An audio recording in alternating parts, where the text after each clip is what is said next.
Troubled Times Radio with another edition direct from, this time we're visiting Nottingham, England. That's right. And we've got Dig on the air direct from, now Dig runs Earache Records. Dig, can you say hello?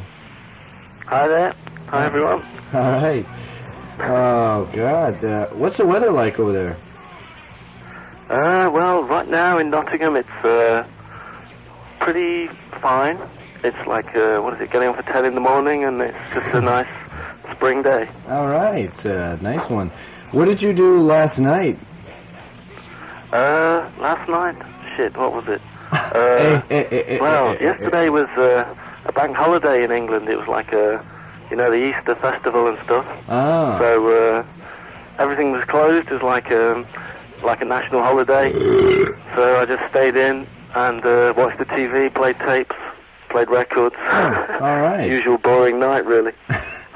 Okay, now... Just nothing much is happening anywhere. Now, you are sort of a entrepreneurial type guy because you actually own, run, and manage a record label. Can you tell us about that?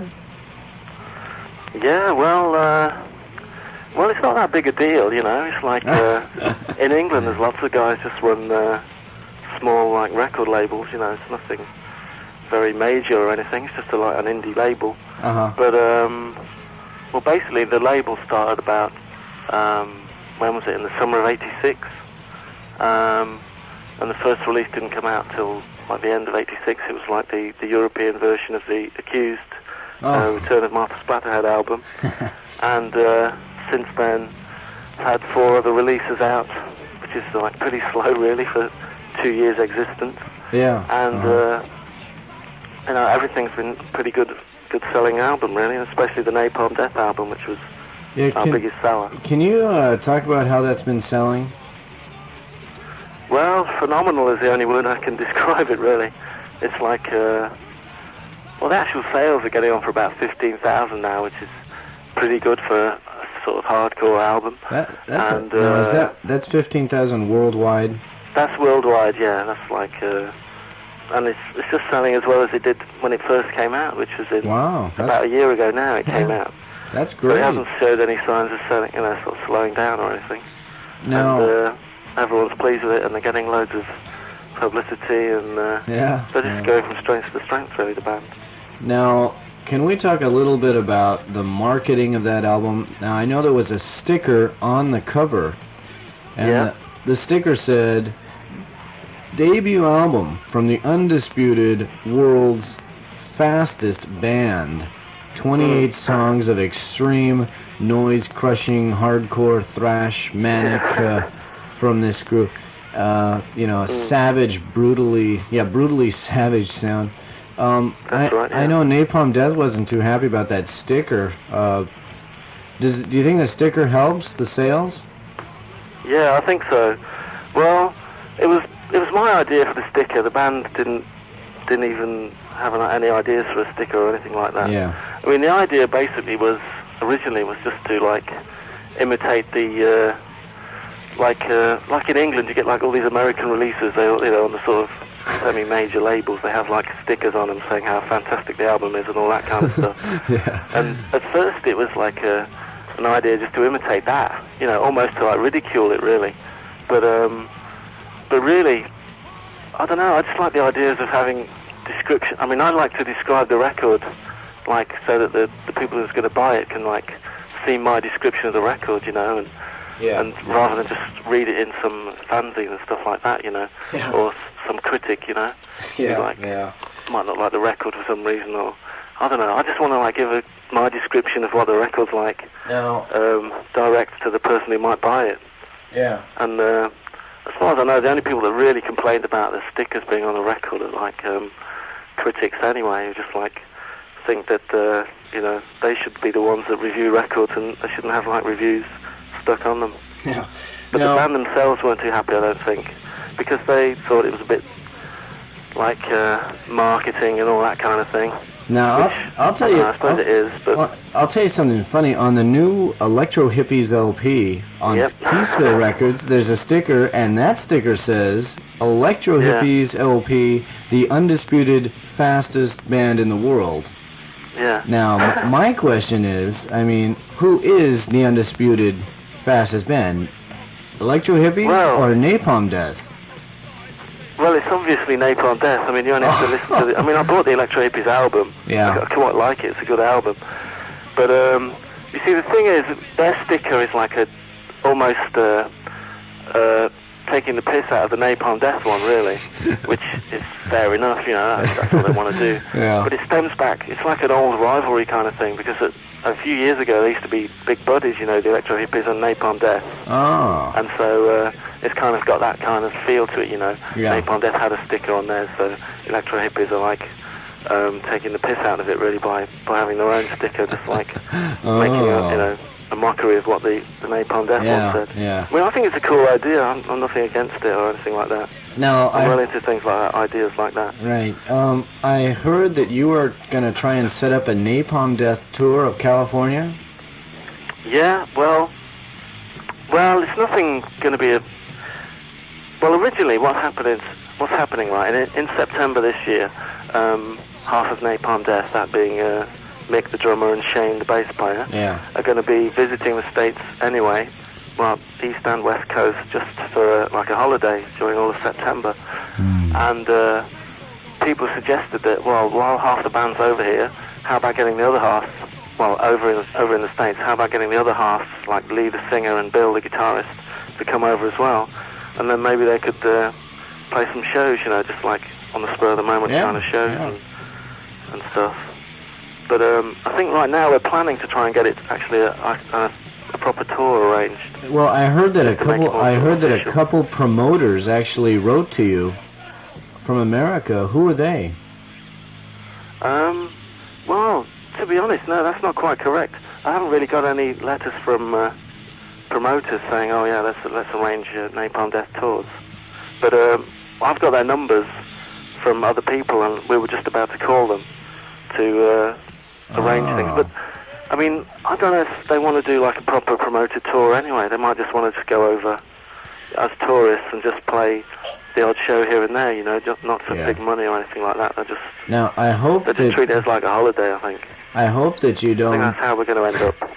I hope that you don't arrange a Napalm Death tour through Golden Voice. Well, I doubt it. I don't have any contact with Golden Voice. I don't know I'm glad anything you don't, about them, really. Well, I've read all about the organisation, but I don't have any contacts with them. I don't know the number or anything. Well, I doubt if it will be arranged through Golden Voice. Well, I hope not, I think because what's going to happen is that those guys Lee, the singer, is called Final Conflict. Oh, right. Yeah, from California, and also a guy called Katon, who used to be in Hyrax, or he probably still is, I don't know. Yeah. And I think he's going to ask them to set up a few like small, low-key shows in California. I don't know whether it's going to be that's cool. Southern California or Northern. Well, I hope it'll be both. It'll be around September time anyway. Okay. Well, listen, Dig, it's been fantastically fun speaking with you. Mm-hmm. One last question before we go.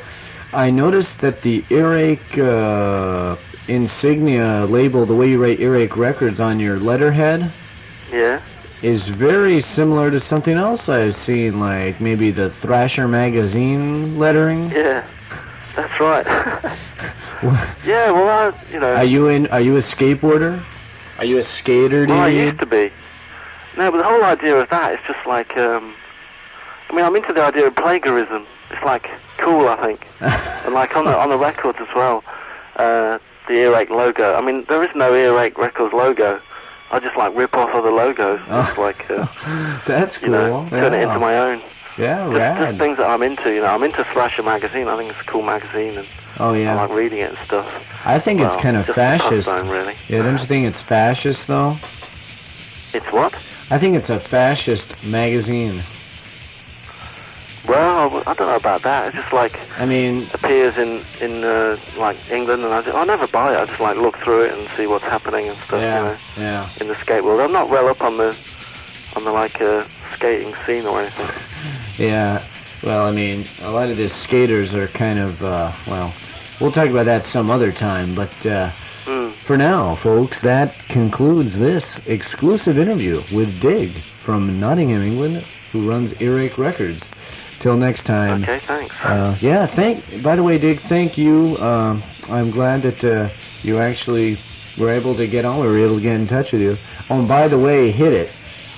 Okay, this is Dig from Earache Records in Nottingham, England, announcing Trouble Times Radio with John Autonomy. All right, stay on the line, Dig, and I'll talk to you right after this. Okay.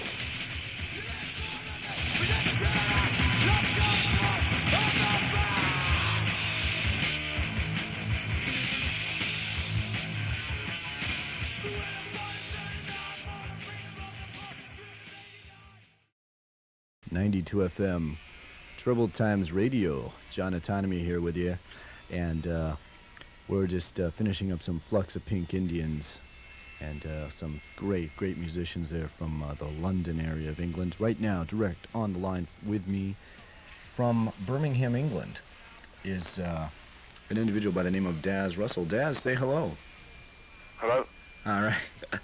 Hello. How are things over there in Birmingham? How are things? Yeah, how's Fine, yeah. Weather's quite good. All right.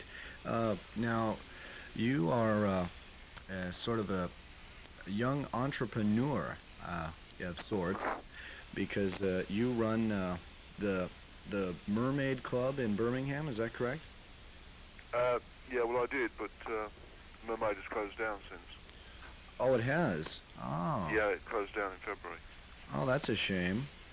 Yeah, it was a shame, yeah. Yeah. What are you doing now? But I mean, you do you book tours for bands, and you book shows and around Birmingham, around the country. Is that right? Yeah, did a few tours for European and American bands. Like who? Sorry?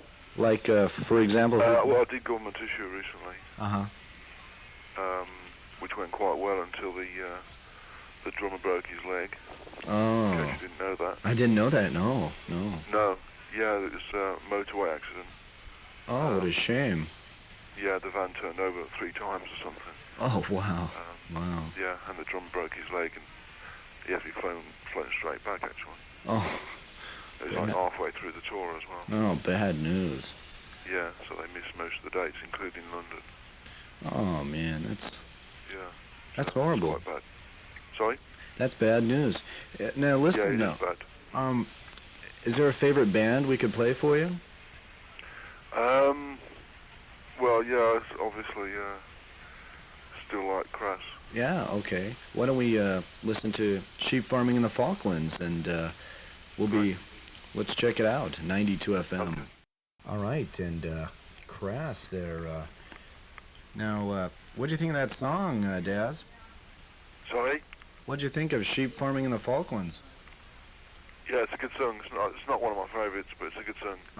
What's one of your favorites, then? One of my favourites, Nagasaki Nightmare, How Does It Feel? Oh, right, okay. Well, But never mind, it's a good one. Okay.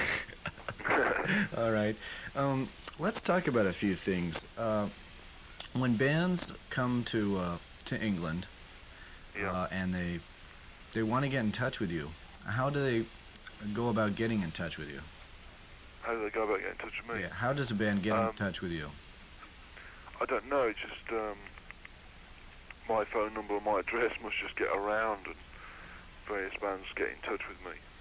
What is? You want to give out your address to the listeners? Yeah, sure, yeah. Okay. It's 16 Cherry Orchard Avenue. Uh-huh. That's Hales Owen. Shall I spell that? Okay, go on. Yes, HALESOWEN.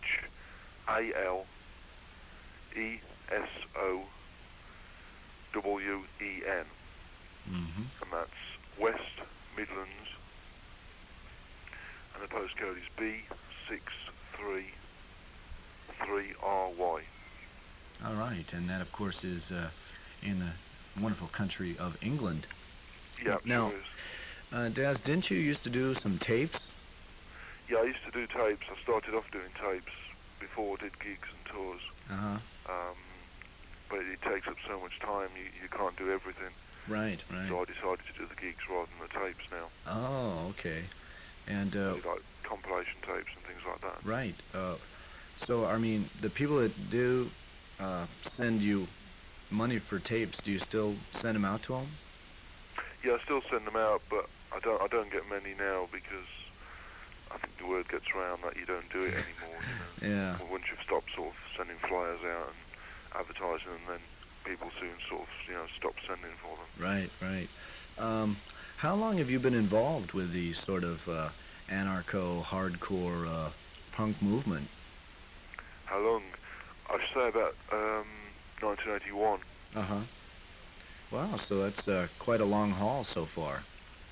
Yeah, and that was maybe about 12 at the time as well. Yeah, yeah, okay. When bands come to play at the Mermaid, or when they come to play a gig for you, where do you do your gigs now? What is your venue? Well, there's two I use. There's one there's a pub in Coventry, which is about 15 miles from Birmingham. And there's a place in Birmingham which I use, but it's sort of big and expensive. So I can't put everyone on there because it's very expensive to hire. So I can only put like the big ones on, you know. Right, right, yeah. But the Coventry has sort of replaced the Mermaid because it's actually owned by the same people. How many people does that hold? Coventry only about 200, 250. Mm-hmm. But I mean that's a reasonable size for almost anyone, really. Yeah. Do they have a nice stage there? Yeah, it's got a reasonable stage. Yeah. You guys get into a lot of stage diving and all over there? Yeah, you do there. Yeah, yeah. Oh, good fun, huh? The one in Birmingham's got a very big stage. It's like a sort of very big sort of top venue sort of thing. Yeah, you know, where big bands like the Mission play and things like that. Oh, yeah, yeah. It's like Birmingham's second biggest venue actually. Oh. Where Megadeth are playing there as well. Oh, uh-oh. Yeah. Mega money. Quite a big Okay. Do you have to guarantee bands? Do they ask you to guarantee them a certain amount of money when they do a show for you? Yeah. Oh yeah. I always guarantee bands money. It's not that much in this country because crowds are smaller than in America and in the rest of Europe. Mm-hmm. But I always do guarantees because a band needs its money basically. Mm. Can we talk about some prices? I mean, like, what does Conflict want as a guarantee? How much do they want? Yeah, Conflict's a bit different. They oh, they are. We usually do it on a percentage with Conflict because they're guaranteed to pull people. They're very good pullers, you know. Oh, right. Yeah, they draw a lot of people. So we usually do that on a percentage because. What is that percent that they get? They get something like 80% of the door. They get 80% of the door? Yeah. Wow. Well, once you've paid, PA and other expenses. Oh, I see. Okay. Oh. Now, what is, let's say, what's another band? When you had the Circle Jerks over from Los Angeles, how much did they want? Yeah. I paid Circle Jerks and Gangrene as a package, £750. Oh, wow. That's for the two bands. Now that's about... Which is quite a lot for this country. That's about $1,400, huh? Is it? Right. Yeah, it's about that. Wow. Yeah. That is a lot for this country, you know. Yeah. Oh, yeah. Yeah. When last time Toxic Reasons played, I paid them 200. Mm. So it's quite a big difference. Yeah. Now, have you ever had the Dead Kennedys? Have you done a show for them? No, I've never done them, no. Oh, how about MDC? No, I haven't, no. Has there ever been a time where you lost a great deal of money doing these shows? No, not really, no. Oh, so it's kind of, sort of a safe little thing to do. Well, it's not particularly safe. I mean, certain bands, are going to pull the people. Although I never really lose, I never really make much. I mean, on the Circle Jerk show, to say I had to pay out such a lot of money, I think I made myself about £50, £100, something like that. Oh. Which isn't much to say that I took all the risk, you know. Yeah, yeah, yeah. I Now, think the only one where I've really sort of made it worthwhile was DRI. mm-hmm. How much did you? Well. How much did you make off that? I made about £400 or £500 on that. Wow, a lot of people showed up, huh? Yeah, we had about 500 people. Yeah. 500? Yeah. Wow. Which is quite a lot for this country. Amazing. Yeah. Yeah. The only UK band who'll pull that is like Conflict, you know. Yeah. What did DRI want for front money? For what? Sorry. For guaranteed. What was their guarantee price? Oh, they were $750. Wow. Just for them, yeah. Yeah, yeah. You know, I heard that Government Issue were up in Leeds and they were playing a show and 30 people showed up. Has that ever happened to you? No, not really. So you're pretty lucky, huh? Yeah, I think it's like I advertise it a bit more, but I have had a few bad ones. I mean, I think 2 years ago, I had White Flag and Motek from Germany, and Heresy as well, and Napalm Death. So it's a good 4 band at the Mermaid, and we only had probably less than 100 people for that. Yeah, yeah. Yeah, I can't remember exactly. About 70, something like that, 60, 70. It's been rumored that you're responsible for the popularity of Napalm Death, or you're the one to start them off. Yeah, that's like, yeah, it's like,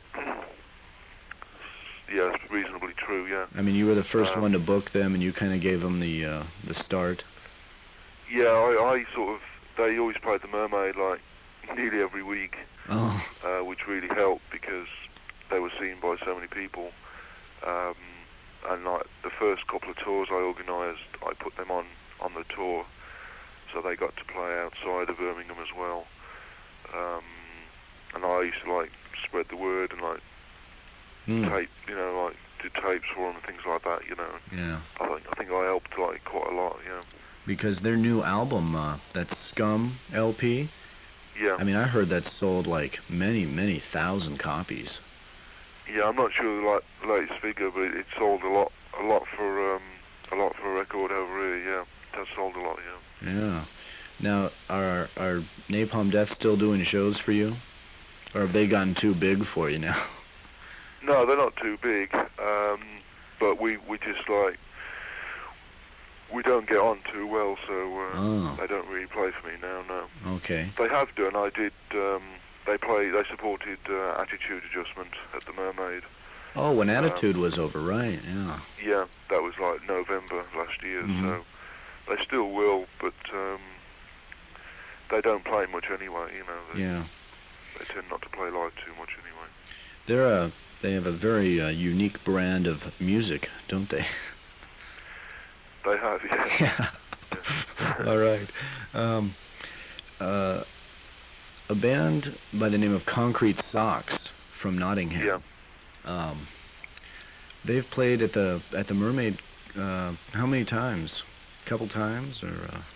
No, quite a few. I'd say about 5, I should think. Yeah, got to be about 5. Yeah. Now, I think we've talked about this before. There was a rumor that apparently that they did a show for you, and like at the end of the show, this is the way that I was told about it. Yeah. At the end of the show, like they came to you for their money, right? And like you went and got in your car and like drove off, and they had to chase you, and they chased you into this. They chased you into. That's not true. You know, there's nothing else I can say. That's simply not true. Yeah. Okay, well, fair enough. We just want to clear that one up because I know. Yeah, sure. That was kind of. I mean, I've always got on well with Concrete Socks. Very often they got paid very little, which was like not because they were pleased with that. Well, it was what they wanted. For for a couple of reasons. Like the ones when Anti-Cymex were over, and Agony from Sweden, they had a very bad tour. They lost a lot of money. And Concrete Socks played to help poor people, and they played for like £10, which was what they asked for. That's amazing. I didn't just say, well, that's all you get in 10 quid. They said, we'll do it for 10. Wow. And once we did a benefit for Antisect, because they had all their equipment stolen. They did that for £20 as well. Wow. Yeah, so they're a good band, they're good people. Yeah. Okay. And we've always got on okay. I've always paid them what they wanted. Although saying that, recently they're on Manic Ears now, aren't they? They are. On Manic Ears. Now, Concrete Socks, their new LP is what's it called? It's called Oops, Sorry Vicar, right? Yeah, that's it, yeah. Yeah, and it's on Manic Ears. Yeah, on Manic Ears, right? It's yeah. licensed. Well, Shane from Manic Ears phoned me up because he was trying to get some gigs together for Concrete Socks, and asked me if I wanted to put them on, and I said yeah. And he said, what sort of guarantee could you give them? And I said, well, the best really guarantee I could give them is like £50. Yeah. And what did he got say? back to me sometime later and said that was not good enough. Oh, really? Yeah. What is so he? I don't know, perhaps they've changed a bit. But, what? I said, okay, we'll leave it then, because although Concrete Socks are a good band and good people, they're not they're not a particularly big puller, really. Yeah, yeah. So now I've I heard. Want to go over the top. Maybe now, if you can, we'll go back in time maybe a couple years when Conflict was, the biggest thing in England. And they were like the only thing, and everyone went to see Conflict, and everything was fine and dandy. And a few years later, there's all these rumors going around. Now, let's see if we can clear this one up, because you put on Conflict gigs, right? Yeah. You've had them. What? I hear that when Conflict plays a show these days, that they're the only band playing. No, that's not true. Okay. I also heard that the whole hall is full of Conflict banners. No. No, okay. And how about their bouncers? They hire bikers as bouncers? No. Oh. No, they've got a couple of friends who look after things. They look after things, okay. Well, they make sure, you see, Colin's got this hatred of skinheads. Oh, really? Yeah, the reason for that is in 1981, I think, he got glassed in the eye. That's right, I heard that. Skinhead, yeah. Which he nearly lost the sight of his eye. And because of that, he's got a hatred of all skinheads, which, well, that's fair enough in a way, yeah. Oh, it is. Yeah, you can understand that. Yeah. So, he really hates them, and if they turn up at his shows, then, he doesn't like it. He makes sure they don't come in if possible, Yeah, okay. So he's got a couple of people just to look after things, but they're not over the top. They don't start pushing people around for no reason. Are they big guys? They're big guys. Yeah. No, not particularly. No. Oh. They're not like typical bouncers or nothing like that. Okay. They're just friends. That's all. Right. Friends with Colin. Okay. The last show Conflict did, wasn't that in Birmingham, or isn't it gonna be? Yeah, actually, I think it was. Yeah. Yeah, they haven't played since they played the Mermaid in January. They haven't played since then. No. Oh, now are you gonna do that Birmingham show? Yeah. What? The big one? Yeah. Yeah, they're doing a big show at the Hummingbird in June, which the Hummingbird holds 2,000 people. Wow. Which we hope to fill to capacity. Yeah. Yeah. You think you will? When they played Brixton last year, there was like 4,500 people. What? That is amazing. Yeah, that is incredible. That is, that is beyond. I can't believe that for a punk band, 5,000 people at a show. That's unheard of. Yeah, it's amazing. Yeah. Now this is going to be Conflict's last show, right? It was, yeah. In Not June. now. Yeah, it's going to be the last show. Yeah. That's a shame. Do you have any comments on that being their last show? Well, I don't think it's going to be now. What happened was the guitarist Kevin, he left Mm-hmm. to join Visits of Change. Yeah. You know, used to be called Depraved. Mm-hmm. And so Colin decided to split the band up. But now I think he's got a new guitarist, and they're gonna carry on. Oh, great. Good news. Yeah, that looks like what's going to happen anyway. All right. Maybe we can get them over here in America then, huh? All right. Yeah, it's about time, I think, now. Now, with the royalties you make from your shows, when can we expect you to come over and have a visit over here? Sorry?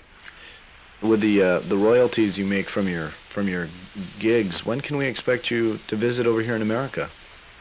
I don't know. Oh. Never really thought about it. I don't make that much. I couldn't afford it, really. Uh-huh. Okay. I don't know. I'd like to, but I don't know. It's one of those things, I suppose. Yeah. Okay, well, listen, Daz, it's been a pleasure. I'd like to thank you for being on Troubled Times Radio. No problem. And this is about the time when I say, is there any last comments you'd like to make before we close out this edition? Any last comments? Yeah. Yeah, you know, if any American band wants to tour over here, then to get in touch, because you can set it I up? can sort of, sorry? You can set it up? Yeah, I can set up a tour Oh. in England with guarantees, basically, yeah. Okay. Fantastic. So if any band's interested, then get in touch. All right. Well, Okay. all right, Daz. Thank you so much, and stay on the line, and I'll talk to you when we're going to get in some crafts right here for you. Okay, great. 92 FM.